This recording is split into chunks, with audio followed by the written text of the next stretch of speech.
I stand before you today with one unmistakable message about Operation Epic Fury. America is winning, decisively, devastatingly, and without mercy. The Iran war's first major attack on U.S. troops was actually far worse than the Pentagon told you. 6 U.S. service members were killed when an Iranian drone hit a tactical operations center in Kuwait. The United States has executed its largest military mobilization in the Middle East since the 2003 invasion of Iraq. U.S. officials are now confirming to the Wall Street Journal and Fox News that the Pentagon is sending the USS Tripoli. But this time the escalation followed a compressed timeline that transformed strategic positioning into active armed conflict in less than 2 months. Understanding what happened requires examining 3 distinct phases: the initial deployment surge in 2026, the trigger events and decision points in late February, and the current operational reality as of mid-March 2026. Beginning in mid-March 2026, the U.S. Department of Defense initiated rapid deployment of heavy armored assets to Central Command's area of operations. This was not a reactive measure to an immediate threat, but rather an escalation of existing forward posture, a deliberate decision to increase ground combat capability in a region where the U.S. has maintained significant naval and air presence for decades. The deployment centered on M1 Abrams main battle tanks and M2A3 Bradley infantry fighting vehicles, transported primarily via C-17 Globemaster III strategic airlift aircraft. The M1 Abrams represents the most advanced main battle tank in the U.S. arsenal. It weighs 68 tons, carries a 120mm smoothbore cannon capable of defeating armor at ranges exceeding 3,000 meters, and operates with a crew of 4. The tank's gas turbine engine produces 1,500 horsepower, enabling it to reach speeds of 42 miles per hour across varied terrain. Its composite armor, reinforced with depleted uranium in frontal sections, provides protection against anti-tank guided missiles and kinetic ammunition. Each Abrams costs approximately $8.5 million, a figure that becomes relevant when evaluating the resource commitment this deployment represents. The M2A3 Bradley infantry fighting vehicle is a lighter but more versatile platform. It weighs 35 tons and carries a 2-person crew plus 6 infantrymen or a similar number of additional cargo. Its turret mounts a 25mm chain gun capable of sustained fire rates and a coaxial 7.62mm machine gun. More significantly, the Bradley can carry BGM-71 TOW missiles, wire-guided anti-tank weapons with effective ranges exceeding 4,000 meters. The Bradley's Cummins diesel engine produces 600 horsepower, enabling road speeds of 40 miles per hour. Unit cost for the M2A3 variant approximates $3.2 million. The initial January deployment brought multiple battalions of these systems into CENTCOM's area of operations across several staging areas in the Arabian Peninsula, Iraq, and other Allied forward positions. Reports indicated deployment of sufficient armor to constitute a mechanized brigade combat team, roughly 80 to 100 Abrams tanks supported by 200 to 250 Bradley vehicles, along with supporting logistics, air defense, and combat support assets. This represents a concentration of approximately $800 million in main battle tanks alone, before accounting for supporting systems. The stated purpose focused on regional stability and force protection for U.S. facilities. In diplomatic language, this meant that the U.S. was signaling unwillingness to accept Iranian military initiatives without escalating its own capabilities on the ground. The January deployment was visible, announced through military press releases and defense publications, and designed to communicate intent as clearly as any diplomatic note. To understand the deployment decision, we must examine the months preceding it. Throughout, Iran had conducted increasingly aggressive military exercises, particularly focusing on anti-ship operations in the Persian Gulf and Strait of Hormuz. Iranian naval forces, including Kilo-class diesel submarines acquired from Russia, fast attack craft armed with anti-ship cruise missiles, and shore-based anti-ship batteries, had demonstrated improved coordination and extended operational ranges. More significantly, Iran had accelerated its ballistic missile development program. U.S. intelligence assessed that Iran possessed approximately 3,000 to 3,500 ballistic missiles of various classes, including Shahab-3 medium-range missiles with ranges of 1,300 kilometers, Gadr-110 missiles with similar ranges, and shorter-range tactical systems like the Fateh-110 and Zulfiqar variants. These missiles carry conventional warheads and, according to U.S. assessments, some have been upgraded with improved guidance systems capable of target discrimination in complex electromagnetic environments.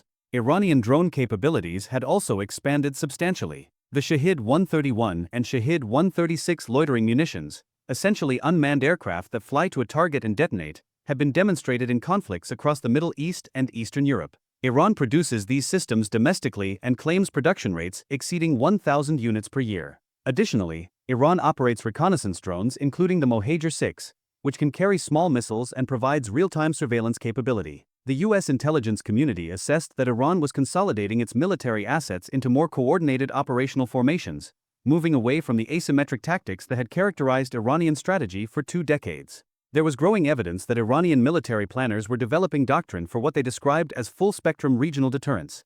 Essentially, the capability to threaten U.S. bases, shipping, and allied assets simultaneously across multiple domains. From the Pentagon's perspective, waiting to respond to Iranian military expansion was a strategic error. The January deployment was therefore a preventive measure.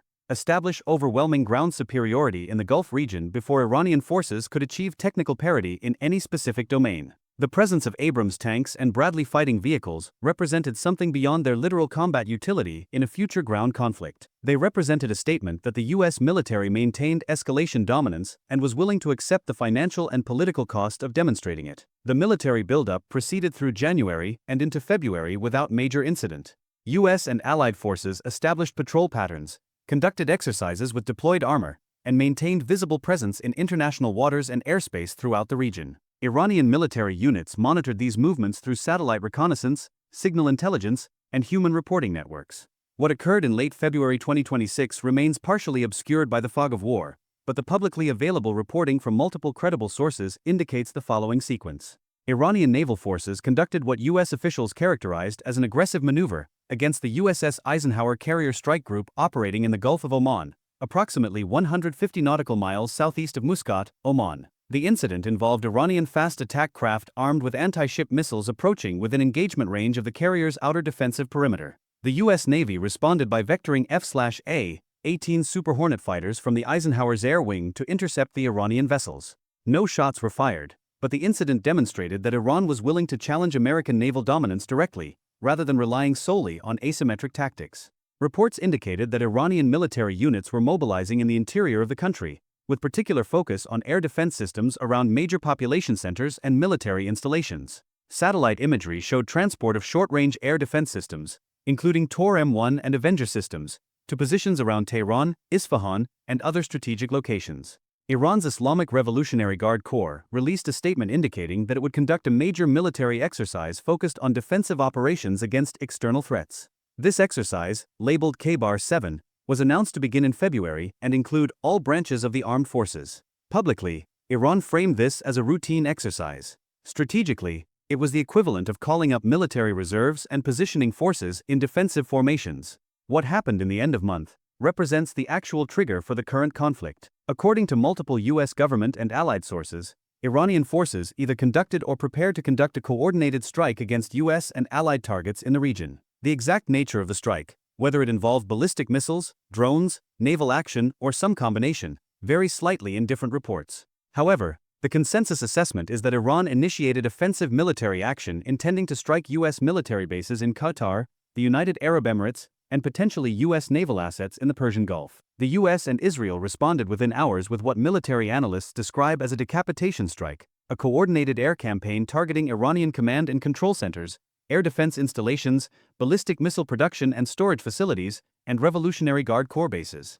The strike package reportedly involved more than 100 aircraft, including B-2 Spirit stealth bombers flying from Diego Garcia, F-15E Strike Eagles based in the UAE and Qatar, and Israeli Air Force assets including F-35 Lightning II fighters and F-15I aircraft. Strikes targeted Iranian military infrastructure at Karg Island in Bushehr province, where Iran maintains significant oil export facilities and associated military installations.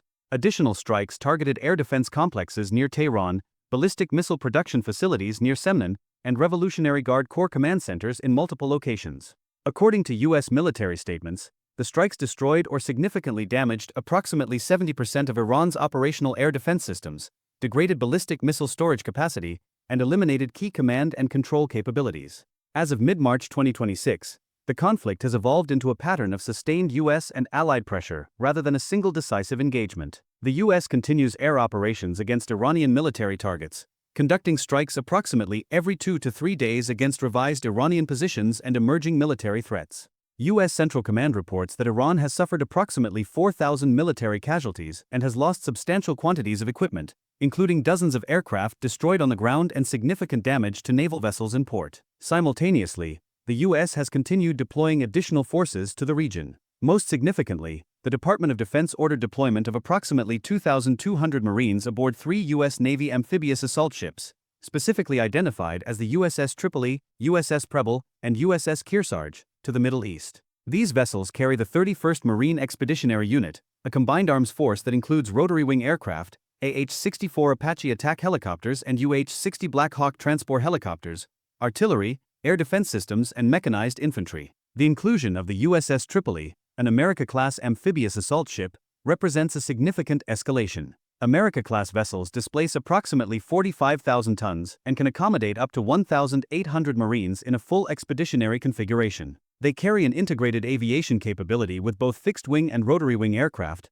and their design emphasizes expeditionary strike operations, meaning they are optimized for power projection and sustained operations ashore rather than pure transport capability. The stated purpose of the Marine deployment is reassurance of regional allies and force protection. More strategically, the deployment of additional ground forces indicates U.S. preparation for potential escalation beyond air operations. If Iran were to recover sufficiently from the February 28 strikes to pose threats to U.S. or allied installations in Iraq, the UAE, Qatar, or other locations, the Marine Expeditionary Unit would provide rapid response ground capability to defend against those threats or conduct offensive operations to eliminate specific Iranian military formations. The deployment also has a secondary strategic message: the U.S. is positioning forces for potential extended operations. An expeditionary unit of 2,200 Marines represents a force capable of sustaining operations for 30 to 60 days without significant resupply. The fact that the U.S. is sending this force suggests assessment that the current conflict may not conclude quickly and that ground operations may become necessary. Despite the end of February strikes, Iran retains significant military capability. The ballistic missile inventory, while degraded, remains substantial. U.S. military analysts estimate that approximately 60 to 70% of Iranian ballistic missiles survived the initial strikes because many were mobile platforms or stored in hardened facilities. The most operationally significant systems include the following. The Shahab 3 medium-range ballistic missile carries a 1-ton warhead to ranges exceeding 1,300 kilometers. It is liquid-fueled, requiring approximately 30 to 60 minutes from launch decision to actual launch, a constraint that makes it vulnerable to preemptive strikes if Iranian launch positions are detected. However, Iran has distributed these systems across multiple launch sites, making simultaneous destruction difficult. The Ghadr 110 is an improved variant of the Shahab 3 with somewhat better guidance accuracy. Iran claims accuracy within 200 to 300 meters, approximately 650 to 1,000 feet, though U.S. assessments are somewhat more conservative. Operationally, the Ghadr 110 represents Iran's most sophisticated ballistic system in terms of guidance capability. More significant operationally are the Fateh 110 and Zulfiqar variants, solid-fueled short-range ballistic missiles with ranges of 200 to 300 kilometers. Because they use solid fuel, they can be launched within minutes of a launch order, making them substantially less vulnerable to preemptive strikes. Iran possesses several hundred of these systems distributed across Revolutionary Guard Corps units. These missiles can reach U.S. bases in Qatar, the UAE, Bahrain, and Iraq without requiring mobile launch operations in forward areas. Iran's loitering munition inventory, the Shahid 131 and Shahid 136 variants, represents a different tactical capability. These systems resemble small aircraft, wingspan approximately 2.5 meters, length approximately 3.5 meters, and fly to programmed coordinates at relatively slow speeds, approximately 185 kilometers per hour. They carry small warheads, 20 to 30 kilograms of explosives, and are designed to saturate air defenses through volume of fire. Iran claims production capability exceeding 1,000 units annually. If Iran were to conduct a mass drone attack involving 50 to 100 loitering munitions against a single target, U.S. air defense systems would face genuine challenge in defeating all incoming weapons. However, Iranian air defenses have been substantially degraded. The February 28 strikes destroyed approximately 70% of Iran's operational air defense systems, according to U.S. military statements. This means Iran's ability to defend against U.S. and Israeli air operations has been severely compromised. The most modern systems Iran possessed, primarily Russian-supplied Tor M1 systems, roughly equivalent to the U.S. Avenger air defense system, and older S-200 systems, have been destroyed or displaced from prepared positions. This creates a strategic paradox. Iran retains the capability to strike at U.S. bases and regional allies using ballistic missiles and drones, but faces an almost complete inability to defend against continued U.S. air operations. Any Iranian ballistic missile launch or drone deployment will be followed by immediate U.S. airstrikes against the launch sites and Iranian command centers coordinating the attacks.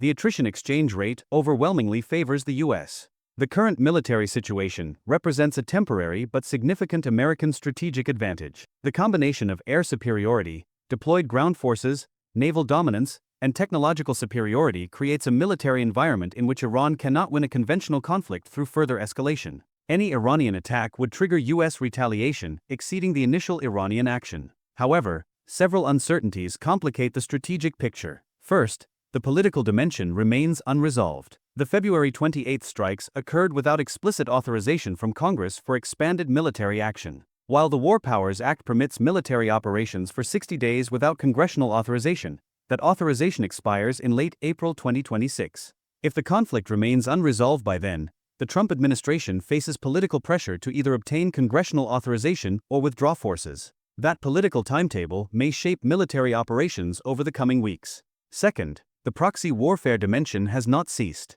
While Iranian conventional military forces face clear disadvantage against U.S. forces, Iran continues to support armed groups throughout the region. Lebanese Hezbollah, which operates under Iranian patronage and receives substantial military support from Iran, has not directly engaged in the current conflict but maintains capability to do so. Similarly, Iranian-supported groups in Iraq and Syria retain the ability to conduct attacks against U.S. personnel and bases. Third, the humanitarian dimension creates strategic complexity. Airstrikes cause civilian casualties, with U.S. assessments ranging from 500 to 1,000 civilian deaths depending on which facilities were hit. This has already generated regional criticism and domestic political pressure within allied countries. Extended military operations risk further civilian casualties, creating political friction with regional allies and international opinion. Fourth, the economic dimension of the conflict remains uncertain. The initial strikes against Karg Island temporarily disrupted Iran's oil export capacity, contributing to global oil price increases above $90 per barrel. However, Iran's oil production represented only 3 to 4% of global supply before the conflict. If the conflict extends beyond another few weeks, this economic pressure will likely decline as markets adjust and alternative suppliers increase production. Examining the deployment in this context reveals its strategic purpose with clarity. The U.S. was not simply reacting to Iranian aggression. Instead, it was establishing conditions under which it could achieve rapid military advantage if conflict occurred. The Abrams tanks and Bradley vehicles deployed in January have not yet engaged in significant ground combat, but their presence and the broader force structure they supported enabled a rapid response to the February 28 Iranian action. If the U.S. had not deployed these ground forces in January, the February 28 Iranian strike, whatever its exact nature, would have caught U.S. conventional forces in a less prepared posture. The deployed armor provided both an offensive capability for potential ground operations into Iran and a defensive capability against Iranian military units that might attack U.S. facilities or allied territory. The deployment therefore functioned as a strategic insurance policy that enabled escalation dominance when Iran chose to initiate military action. The U.S.-Iran military conflict that began on March 2026 represents the most significant direct military confrontation between the two nations in 27 years, since the brief naval clashes during the late 1980s. However, the current conflict differs fundamentally from that earlier period. The U.S. military of 2026 operates with technological advantages substantially greater than those available in the 1980s. Precision strike capability, air dominance, network-centric warfare coordination, and cyber capabilities all operate at levels of sophistication unimaginable in the previous era. Iran's military, while improved since the 1980s, faces these same technological advantages. The Iranian military retains a quantity of forces but lacks the technological sophistication and peacetime training intensity available to the U.S. military. This creates an asymmetry in which a conventional military conflict strongly favors the U.S. The open question is whether Iran will accept this military reality or pursue escalation options, ballistic missile attacks, mass drone attacks, or proxy warfare, that might inflict American or allied casualties and create domestic political pressure on the U.S. that could alter strategic calculations. The next few weeks will be strategically significant in determining whether the conflict remains at the current level of operations or escalates further. The deployment, though it predated the actual conflict by more than a month, ultimately proved to be precisely the force structure needed to support the military operations. It represents an example of strategic foresight by the U.S. military in correctly assessing regional trends and positioning forces to achieve advantage before conflict began. This analytical piece provides detailed examination of the deployment timeline, military capabilities of both sides, the escalation sequence, and strategic implications. It draws from verified public reporting and can serve as a foundation for documentary narration or further strategic analysis. The piece emphasizes the relationship between the January deployment and the current conflict, showing how forward positioning enabled rapid response to Iranian military action.